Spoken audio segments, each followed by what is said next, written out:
Hey guys, today you're gonna learn how to record Twitch streams on your computer in TunesKit AceMovi. Open TunesKit AceMovi and click record, and then select the area you want to cover.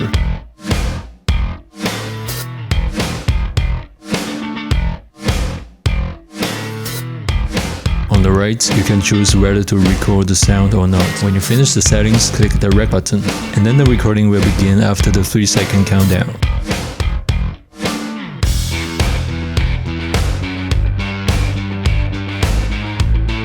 When you finish the recording, a new file will be added to the media box. You can drag the file onto the timeline and do some editing. When you're okay with it, click export and save the recording to your computer. That's the end of this tutorial. Thank you so much for watching. Like and subscribe. I'll see you next time.